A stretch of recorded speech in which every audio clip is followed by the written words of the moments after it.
I'm Charlotte Leslie. I'm the Director of CMEC, and I'm speaking to Dr. Ian Ralby about the importance of maritime security.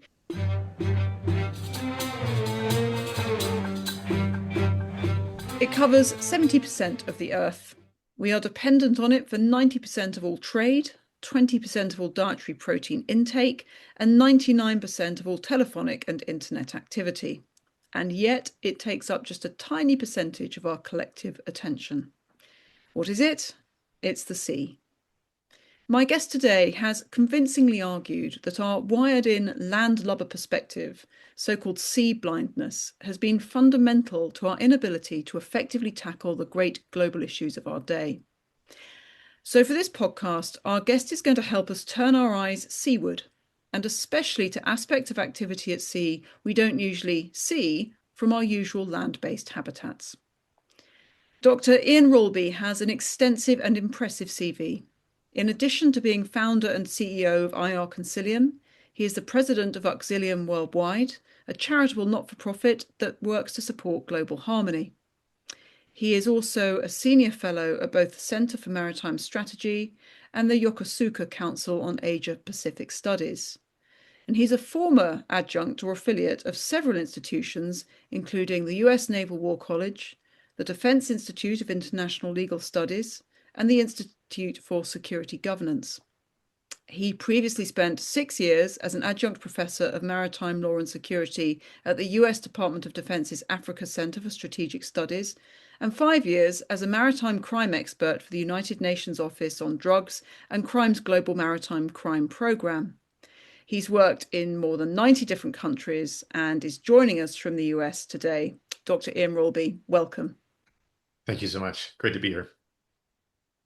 First, I'm fascinated by your concept. I know it's not your concept, it's been talked about a bit more, but the concept of sea blindness and how we overlook so much of what goes on simply because we're land-based and the sea is still quite an alien environment. Can you talk me through that a bit more? Yeah, you mentioned a number of really critical statistics about the importance of the maritime domain to the world. 70% of the earth is covered in water, etc. And it's very hard for us to grasp most of the time how much relevance the maritime space has to life on land. But there's one missing statistic, which I think explains why that is, which is that 100% of people live on land. And so we are incredibly terrestrially focused as a species. And it's now gotten to the extent that we have a better understanding of the near outer space than we do the deep ocean. And so our ability to explore the seas has always been one of the great fascinations of humanity, but it's also been one of the great challenges, and it remains challenging to this day.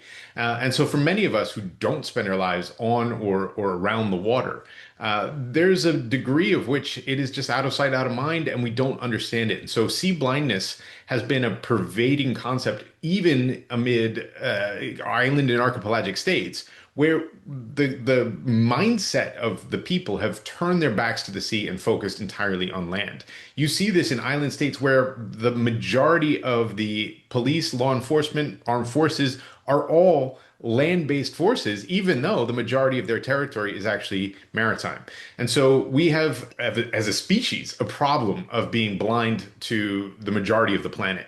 And yet, at this point, our global trade system, our global communication system, all of our financial transactions are occurring on or under the water, and we do not recognize that, we do not pay attention to it, and we do not in any way protect it to the extent that's needed in order to safeguard our life on land. And so what we end up with is criminals who see opportunities, who see vulnerabilities, who see gaps, who see blind spots, are better at exploiting it and understand the wealth in the maritime domain much more than we do. And wealth blindness is a sort of a corollary concept to sea blindness. And so when we talk about world trade happening at sea, we have to remember what that actually means is no shipping, no shopping. And that's true whether you're on the coast or in a doubly landlocked state. The point is that almost everything we get, eat, consume, and use, whether it's energy supplies, food, medicine, clothes, technology, it's been on at least one boat. And that makes it so that we really are dependent on the free flow of maritime commerce and the continued protection of the maritime space for all of our way of life on land. So I was going to ask, and you answered it for me. I was going to ask, so are the bad guys less sea blind? than we are. Un Unfortunately, those who understand the wealth of the maritime domain the best are those who would do it harm. And so, whether it's illegal fishing, whether it's piracy, whether it's trafficking, smuggling, theft, terrorism, unfortunately, the bad guys tend to have a drop on us. And this is why we've seen some of the most pernicious maritime activities in terms of crime taking hold and becoming very difficult to counter.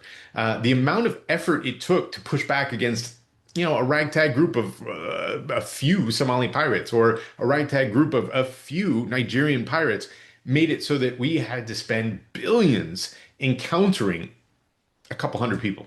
And that is a really important dynamic, and that has been most acute over the last couple of years in the situation involving the Houthis, which have really changed our perspective on the vulnerability of global commerce and the inability of navies to fully safeguard maritime commerce from attacks from land. I want to come to the Houthis, and because we're the Middle East Council, the Middle East and the Red Sea in particular, in a sec. And this is probably a topic for another podcast, so forgive me for a big question, but I can't resist it. Why is it, do you think, that I'm going to be really Marvel comic simplistic here? The good guys, international rule of law, all the systems and institutions that we set up. Why do you think that it is that we are so bad at seizing opportunity and are so much less entrepreneurial, ambitious, creative in thinking than the bad guys? And then that makes me ask, as I look at the world and the challenges we face, it makes me ask the question, how do you beat the monster without becoming the monster? Great questions, and I think really relevant to what's happening at the moment.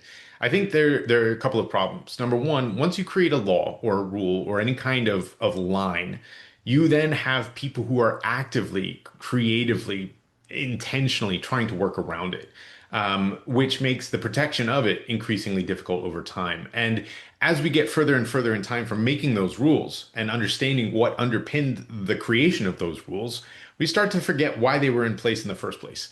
And so what ends up happening is that those with the most ingenuity are focused on trying to undermine the rule of law, while those who are supposed to be protecting it are starting to forget why it exists in the first place. And so I think that's where we are globally right now.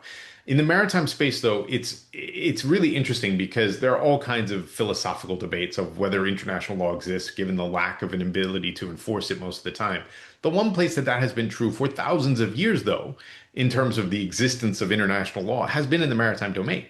There needs to be a clarity, a certainty, a consistency in how not only do the waters outside of a state's territory, but the waters within states' territories work around the world so that maritime commerce can flow freely, so fishing can happen globally, so that there is universal access to this common heritage of all mankind, which is the 70% of the earth that is covered in water. And so we've had a degree of consistency in not only the development, but the implementation of maritime law. What's changed now is the volume of activity on which we are so reliant on the maritime domain now occurring out of sight and out of mind. And so, as we've downsized navies, as we've downsized law enforcement capacities, as we've reduced the focus on what's happening at sea, and actually advanced our ability to monitor it not from a boat but from a computer terminal, even in a landlocked country.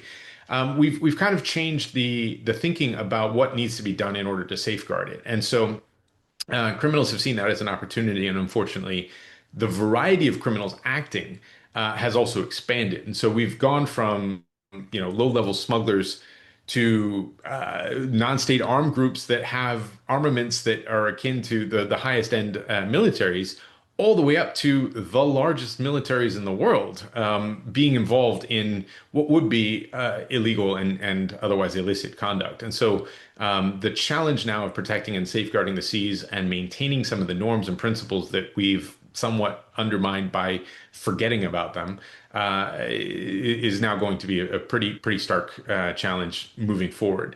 The other point is that with maritime commerce being so visibly the physical side of the global economy, we also are seeing the global economic dynamics shifting literally at sea. And so, we've always had a global legitimate economy and a global illicit economy or black market economy. And unfortunately, we now have a third, which is the global sanctioned economy, because we have sanctioned so many different actors in so many different ways that we've essentially forced almost half of the world into a new trade dynamic where the sanctioned actors and their enablers are able to maintain economic flows outside of everybody else's systems, which means those rules are being made up as we go along. They're changing. And so the universal control of consistency and uniformity in the maritime space is very much at issue and changing as we speak. Is that what is commonly termed the shadow fleet? So the Shadow Fleet is definitely part of it, and the Shadow Fleet is the manifestation of this sort of split in the global economy. However, the Shadow Fleet is not the extent of it because there are vessels that are otherwise legitimate that are moving in ways that make it so that economy outside of the global trade regulatory system that we've enjoyed since the end of the Second World War is changing. And so if you look at the BRICS. We see 46% of the world's population in those 11 countries And that that's are now for part some viewers, BRICS being Brazil, Russia, Iran, China, India, China, and India, South sorry, India. Africa. And now those five have been joined by an additional six states, and more are coming. And that includes Egypt, Iran, Indonesia. So some of the largest countries and the largest developing economies in the world, as well as largest hegemonic economies now, are involved. And with that, some of the largest sanctioned economies. And so what we are seeing is the BRICS system, which also includes Brazil, has now switched on the ability to do payments outside of the dollarized global economic system, which means they're operating outside of the regulatory framework that the U.S. has sort of provided for the world for some time now.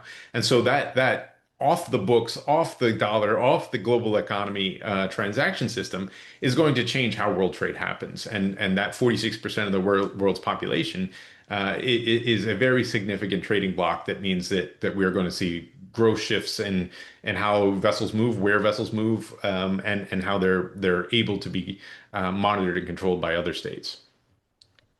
So turning now to the region that we cover here at CMEC, the Middle East.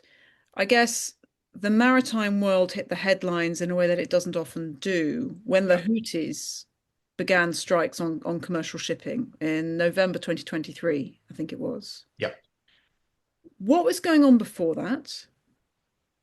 Why did the world's attention turn to the maritime entity of the Red Sea at that time? And what's going on now? It's really interesting you asked the question of what was going on before that because a lot of people don't ask that question. And the fact is, there were maritime attacks that were occurring before. We just hadn't really paid much attention to them. There were sort of three different categories of maritime attacks that were occurring.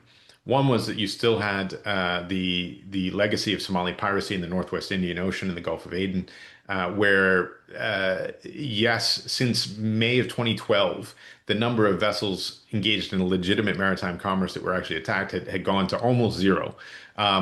It was not, however, true that all piracy had gone. The point was that they were just attacking vessels that no one cared about. So either vessels that were engaged in illicit trafficking themselves, so criminal on criminal crime that was outside of everybody's real desire to protect, or against fishing vessels, many of which were engaged again in illicit activity themselves. So there was a maintenance of skills and capabilities that was occurring in the piracy context in the Northwest Indian Ocean. You also had a pretty extensive course of conduct by Iran, where the effort to send particular messages to particular interlocutors was played out through attacks on ships. And those attacks usually occurred in one of three ways. Number one, limpet mines. Number two, drone attacks. And number three, seizure of vessels. The seizures almost always occurred when there was another asset, another interest having been seized somewhere else. So the British took the Grace One off of Gibraltar, and so the Iranians took both the MT Rhea and the MT Stena Impero. So you had two vessels taken in order to use as leverage to get the Grace One released. And so that kind of tit for tat back and forth, exchange was something that the Iranians had in place for a while.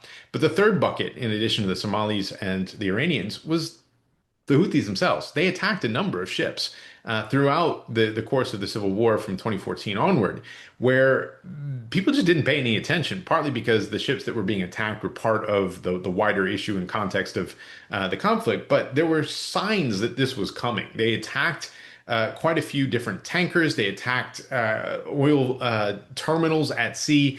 They attacked, or they piloted rather, technology that ended up leading to piers being blown up and other things that were occurring. And so the advancement of the capacity of the Houthis to attack vessels at sea was being sort of tested at least as early as 2016, maybe even earlier.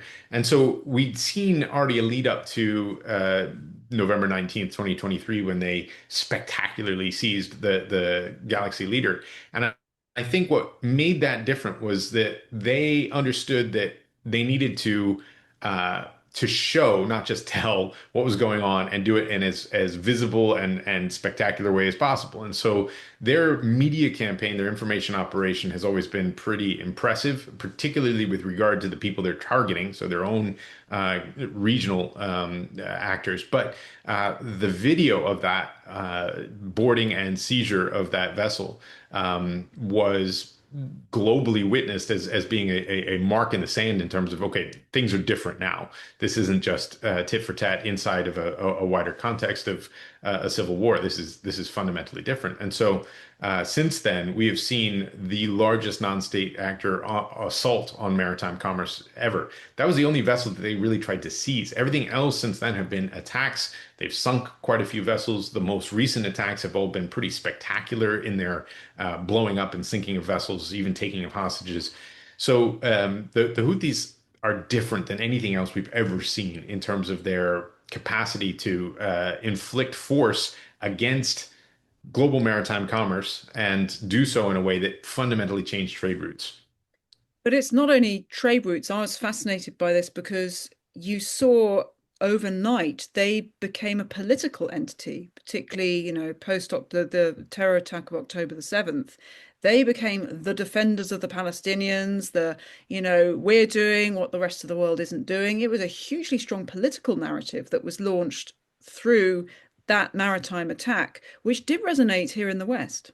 Right, and I think the sad reality is that because nobody had paid enough attention to who they were or what they were after before the 19th of November 2023, everyone bought that false narrative. And so we allowed them to control the narrative of their own actions rather than recognizing the truth of it, which was that they were opportunistic. They were jumping on the Palestinian cause. They were also jumping on the reality that as long as Israel continued to attack Gaza, they were safe from anyone else interfering with them in the region, because nobody would want to stop the Houthis protesting Israel, lest it be seen as doing something to help Israel. And so the dynamics were brilliantly sort of mechanized by the Houthis in order to put the West in the position of buying their narrative and put both the Palestinians and the Israelis in a position to safeguard their position and advance their cause for quite a while.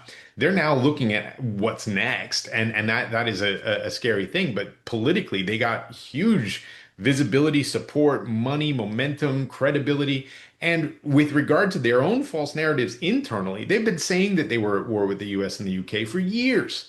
And all of a sudden it was true. Every headline in the world confirmed it. They said that they were at war with Israel for years, and all of a sudden the Israelis confirmed it. And so this last few years has been sort of a heyday for the Houthis. And while many say, but they've been bombed so extensively by the Americans, by the Israelis, by others, ask the Saudis, who had been bombing them for years prior. The Houthis don't mind being bombed. Yes, every once in a while somebody gets taken out that they don't like having dead, but they don't have the same regard for human life that the rest of the world does, nor do they see bombing as necessarily a bad thing. It means they're relevant. And so they are bizarrely energized by the attacks. And so right now things have been kind of quiet for them, and so not surprisingly, we're seeing a re-enlivening of their desire and need for some global attention and relevance, especially after regrouping following a series of attacks that did set them back, and the loss of the convenient narrative they'd been coasting on for a couple of years. Staying with Yemen, and I'm not sure to what extent this links in with what we're already talking about. You've seen other action at sea involving tankers in shipments from the UAE to support the Southern Transitional Council in its bid for independence. What do you make of that, and what role has Well, maritime had to play in that, and where do you see that more broadly? I think over the last few months, the last 6 months or so, we've seen a shift in some of the attention of government of Yemen actors as well as others around Yemen, recognizing that perhaps the quiet time with the Houthis is an opportunity to reestablish some of the sovereign control within Yemen's territory overall. The challenge is that these external actors, particularly Saudi Arabia and the UAE, and to a certain extent, Iran still as well, have all sort of been shown to be shipping arms and other supplies to different competing groups. Um, the last couple of weeks have been chaotic in terms of the governance picture within the government of Yemen-held territory. The STC, the Southern Transitional Council, has disbanded. We've now seen this weird shift. The Emiratis are kicked out.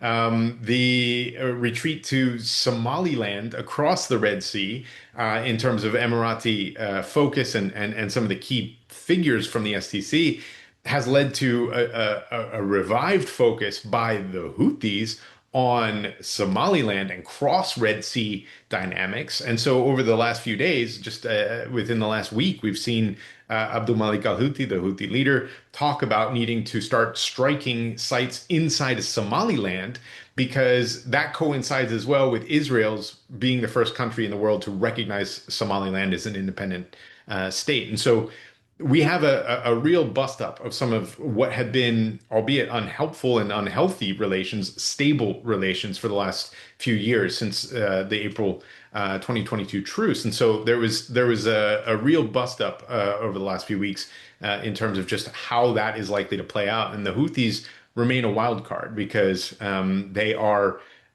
undoubtedly still moving. I mean, they're not going to give up. We're not going to see the end of the Houthis just because a couple of port infrastructure sites or even secret sites got bombed. They're going to be continuing to figure out how to regroup and keep going as long as they have breath and blood. So there's a real chance for renewed volatility, but cross Red Sea volatility now, because some of these regional and extra regional actors are becoming more involved in the internal dynamics, not just with regard to the Houthis, but other places in the near area as well, including the government of Yemen territory. To what extent are the Houthis operating, collaborating in alliances with, say, Al-Shabaab in Somalia? Is that growing? We've seen a lot of evidence that suggests that it is a pretty clear connection now. The Houthis, for a lot of the last year, really have been focusing on building alliances. They kind of got to the point where they felt they were the big boy in the region. They were at the big table. They were a hegemon of their own. They were more true than the Iranians in terms of defenders of the faith because the Iranians gave up their positions in Syria.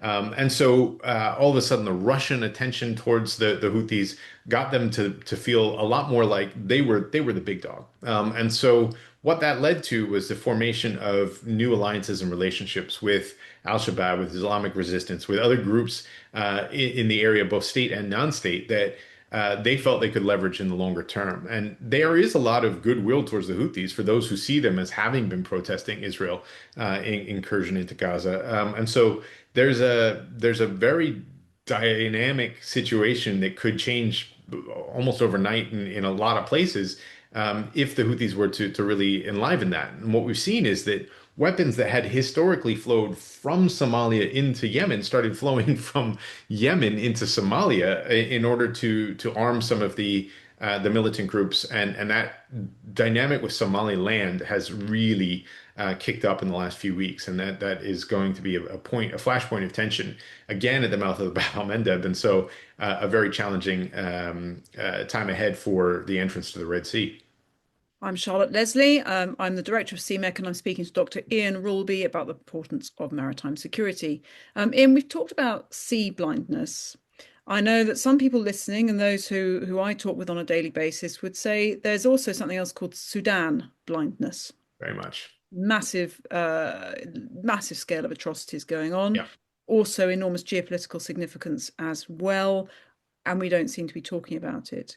Can we shift our focus there and continuing our maritime theme, the importance of the port of Sudan in amongst the atrocities that are taking place? Well, I think there's a really smooth transition because one of the things I just mentioned was Russia's interest in the Houthis was partly born of an inaccessibility to Port Sudan as the sort of future of their Red Sea base for a while. The Russian dynamic in Sudan is really important to mention at the outset because Sudan would not be in quite the mess it's in without some of the external actors we've already discussed. Russia and the UAE in particular have both had huge roles in stoking some of the tensions that have led to the brutal civil war that has occupied the country over the last 2 years in particular, and which has displaced more people than any other country on earth. It's the largest humanitarian crisis in the world. And as you say, it's getting almost no attention. And it's really quite sad that the sort of black holes of our attention, including Yemen for years, led to us not being prepared for something that spilled way past Yemen's borders to threaten maritime commerce. And we're seeing a similar dynamic in Sudan, where a lot of the Red Sea coast on the southern side is amid a conflict that is hard to believe just how brutal, how awful it is. When satellite imagery is able to spot the blood spilled from some of the massacres, you know that this is not your usual spat. It's a really brutal conflict that is going to leave historic scars. And so we really have to start spending more attention focusing on what is going on inside of Sudan in order to understand how critical that is, not just for the region but for the world. I mean, there's a huge amount of geopolitical significance to what is going on because not only does it matter for humanity, but it also matters for the funding and financing of other places. We see between oil and gold and the movement of weapons a dynamic that is much larger than Sudan itself, and Port Sudan is that linchpin. The Russians have wanted, throughout Russian history, there's been a desire for warm water ports. In the Red Sea, we already have the U.S., the French, the British through the U.S. and the Chinese having basing access in Djibouti, and then the Russians, the only remaining party of the P5 of the UN Security Council, have been gunning for a Port Sudan naval base for years. Having lost a lot of their access in Syria in the base at Tartus, they're very, very keen on something in the Red Sea now, and that means that they have been stoking all kinds of different things for years. In fact, the current conflict could be drawn in part to when the U.S. encouraged the democratically elected government of Sudan to reject the Russian bid for the Port Sudan base. The Russian elements helped stoke some of the tensions that led to the RSF fighting against the army and creating this incredible humanitarian catastrophe. So there are a lot of dynamics there, and a lot of them are tied to the sea. What is the strategic importance if you are able to park the humanitarian atrocities, which I think is very difficult to do, and we shouldn't, but if we're looking simply strategically for the West, for the UK, for Western nations who have tended to stay well away from Sudan, not want to pick a winner, talk about humanitarian alleviation of horrors, but not really want to get involved. What's at stake with the Port of Sudan? What's its strategic importance? Well, the prior to November 2023, 30% of all containerized cargo went through the Red Sea, 30% globally. That means all our goods, the stuff that we use. So 10% of global energy cargoes went through there. A huge amount of bulk goods, so food, etc. also. And what we're seeing now is that has been reduced dramatically because of the Houthi attacks. There's a desire to bring that back and alleviate some of the economic tensions, particularly on Europe, from having the cost go up for ships to go all the way around Africa and to increase the insurance premiums going through the Red Sea. But there's more to it than just that. If you look at the Suez Canal, it is a huge contributor to the Egyptian economy.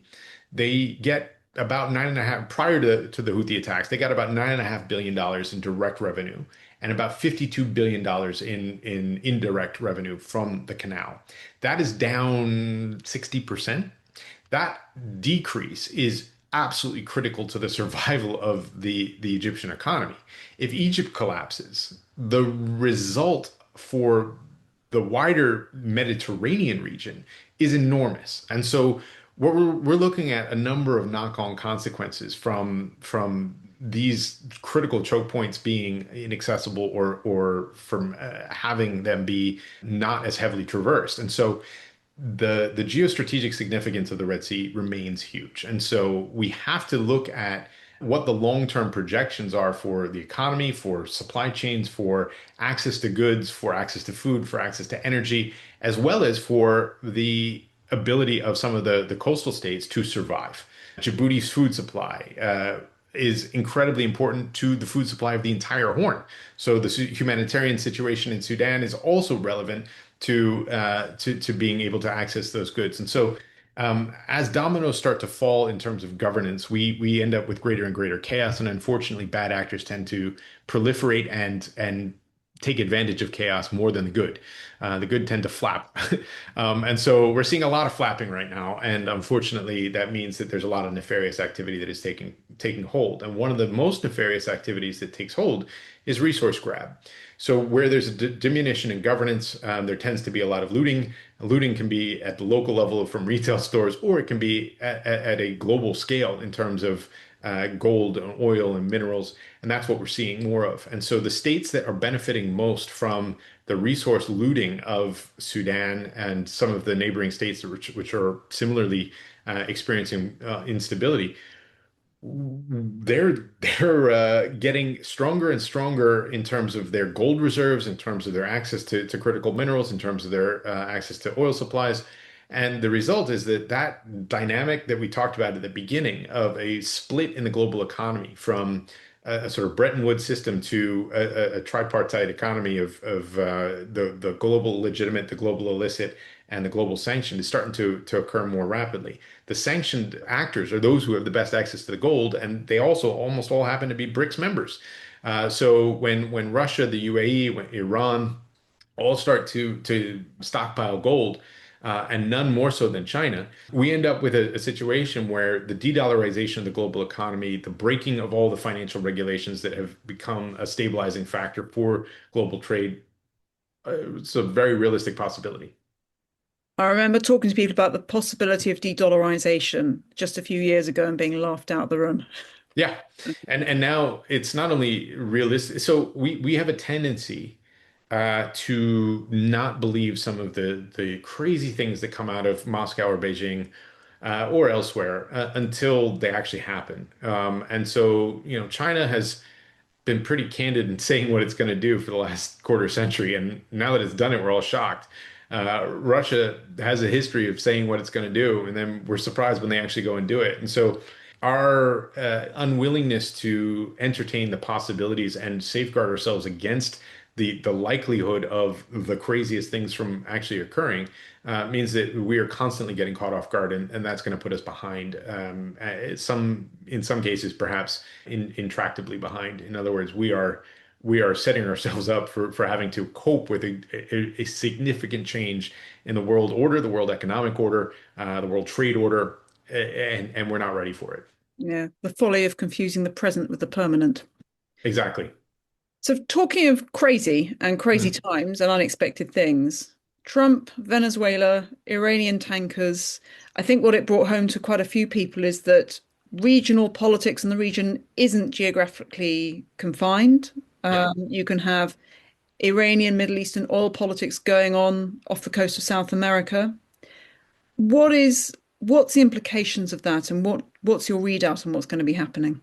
Well, it's very interesting. I'll speak to it from a maritime standpoint in particular because the last few weeks have shown us that there may be a new trend and a new approach to safeguarding illicit or sanctioned cargoes.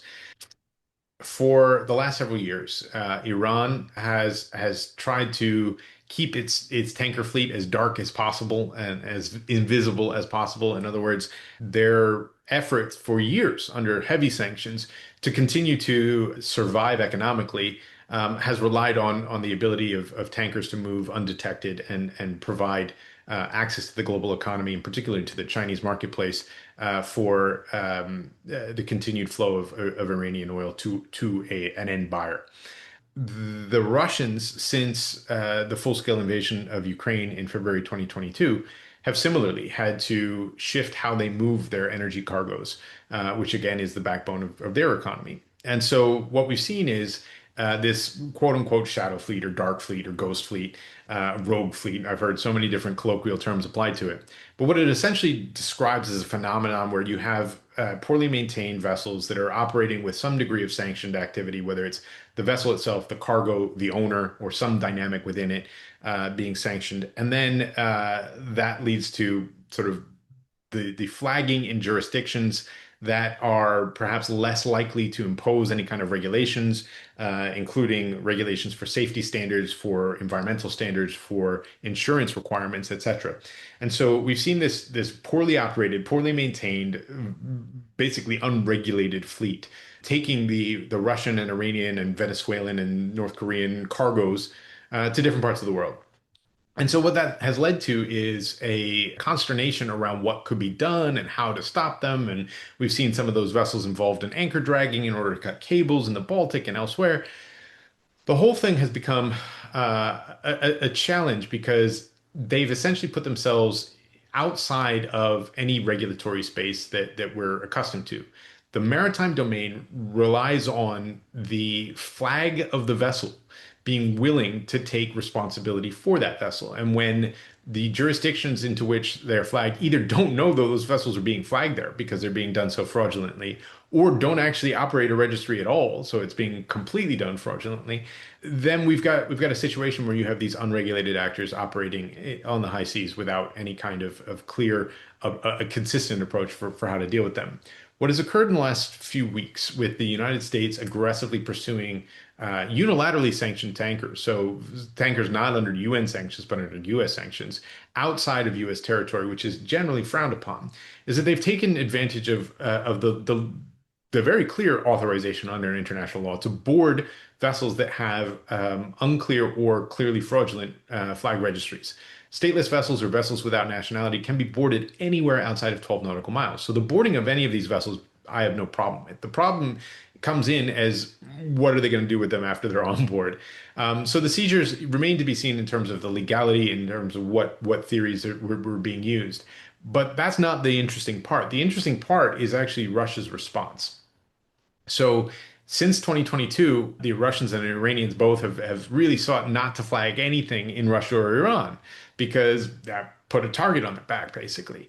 But all of a sudden, we've seen what was a clearly stateless vessel, the Bella One, mid-journey in the Atlantic, reflag itself into Russia.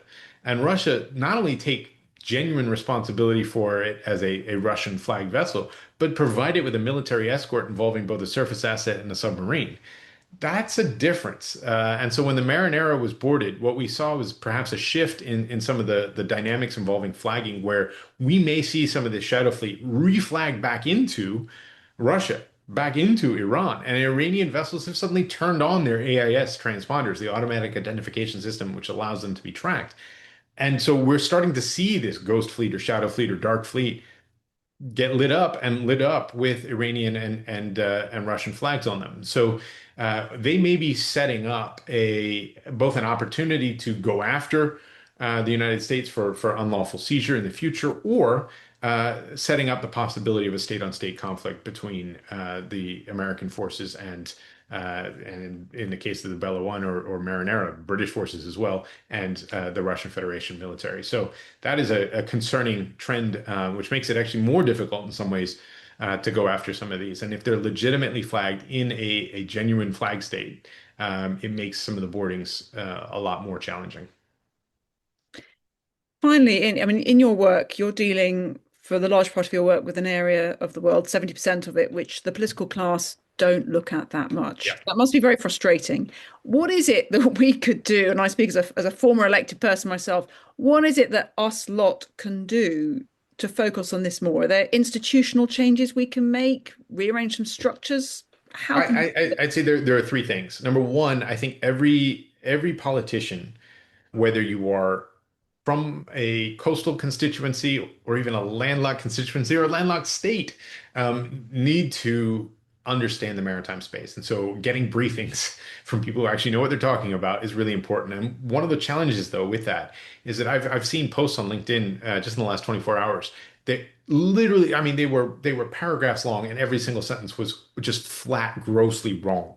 And so part of the problem is there's a huge degree of armchair expertise that seems to be coming out of the woodwork. All of a sudden, I've spent my career wondering where all the maritime experts were, and now they all seem to be on LinkedIn saying things that don't make any sense.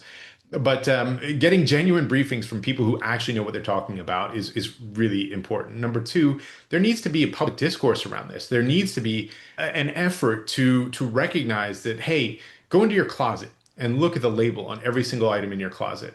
See how many things have actually been made in the country where you are right now.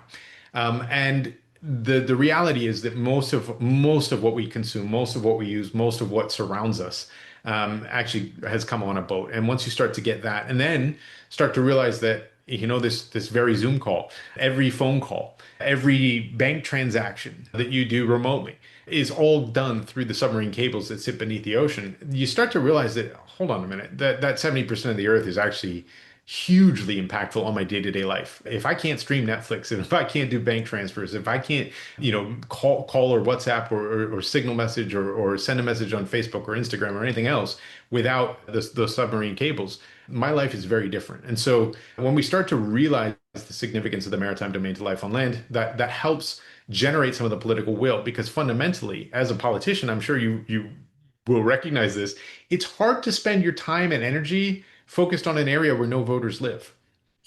And so the democratic reality of that statistic I mentioned at the beginning, that 100% of people live on land, is really, really tough to overcome. But once we start to see that nexus of the wealth of our life on land being entirely dependent on the maritime domain, we start to get a little bit closer. And the last thing is something that I think every country in the world should consider, which is to appoint an ambassador at large for maritime affairs. One of the challenges that we have is that diplomatically, we need to be working with every other flag state, coastal state. Some of those flag states are landlocked. Mongolia is a major flag state, has no coastline. So the ambassador at large needs to not be a geographic phenomenon, but a conceptual phenomenon where they actually have the background in maritime law, security, trade, ports, etc., and understand at least some of the infrastructure, and have a small staff that can help them on any of the areas they're not in some way familiar or expert.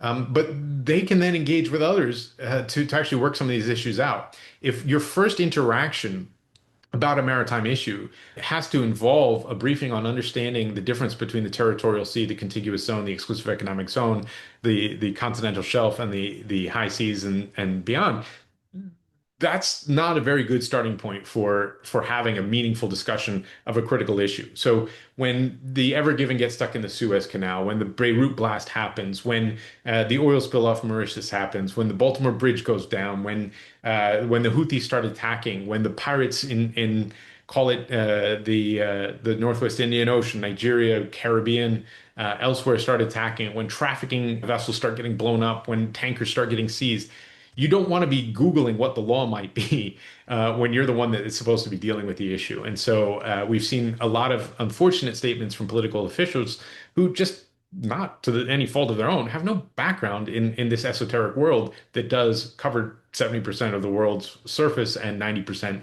of all our trade and all our goods. And so we need to make sure that experts are at least somewhere in the mix to both educate and also be involved in some of the diplomatic dynamics that are quite complicated. It's the huge amount of the human body is water, and it sounds like a large percentage of the human politics is as well. Yeah. Dr. Ian Ralby, thank you for at least informing us to some extent about what's going on in the 70% of the world, which we're not really looking at. You've been fantastic, and hopefully we can speak to you again in due course. Thank you very, very much indeed. My pleasure. I always look forward to it. Thank you.